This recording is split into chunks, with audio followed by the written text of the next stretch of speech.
Hi, everyone. Welcome back to Real World English. I'm Emma. And I'm Jake. Hey, Emma, how has your day been? Oh, it's been wonderful. I spent about an hour this morning painting in my garden. The colors were just perfect today. That sounds so relaxing. It really was.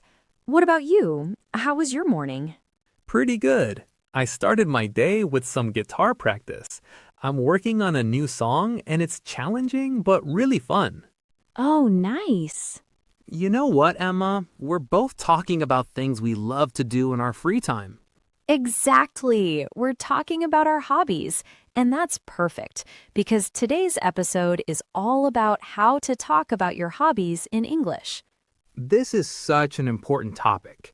When you meet new people, they often ask about your hobbies or what you like to do for fun. Right. It's a great way to connect with people and find things you have in common.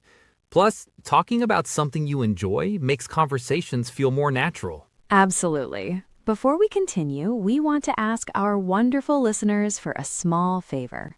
If you're enjoying this episode and learning from it, please subscribe to the Real World English channel. And don't forget to like this episode and share it with your friends who are also learning English. It really helps us create more content for you. Thank you so much. Now, Emma, tell us more about your painting hobby. Use it as an example for our listeners. Great idea. I started painting when I was 25. I was feeling really stressed from my job, and my friend suggested I try something creative to relax. Good friend. She really was. Now I paint about 3 times a week, usually in the evening after dinner. It helps me relax and forget about my daily worries. I feel calm and peaceful when I paint. There's something magical about creating something beautiful with your own hands. That's a perfect example, Emma. You used some really useful sentence patterns there. Let's teach our listeners these important sentence starters. Yes, the first one is I started, followed by your hobby, then when I was, and your age or situation. Like, I started cooking when I was in college. Perfect. The second starter is it helps me, followed by what the hobby does for you. Like, it helps me stay focused, or it helps me meet new people. And the third one is I feel, followed by an emotion, then when I, and the action. Like, I feel happy when I read, or I feel proud when I finish a project. Now, let me talk about my guitar hobby. I started playing guitar when I was 16. My older brother had one, and I was always curious about it. Nice. It helps me express my emotions and reduces my stress after a long day. I feel accomplished when I learn a new song. Great example, Jake. Now let's talk about frequency. When describing how often you do your hobby, you can use different time expressions. Right. For daily activities, you can say every day or daily. For weekly, you might say once a week, twice a week, or every weekend.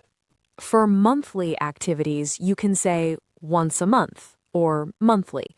And for seasonal activities, you might say in the summer or during winter. Now, let's talk about some common grammar mistakes people make when discussing hobbies.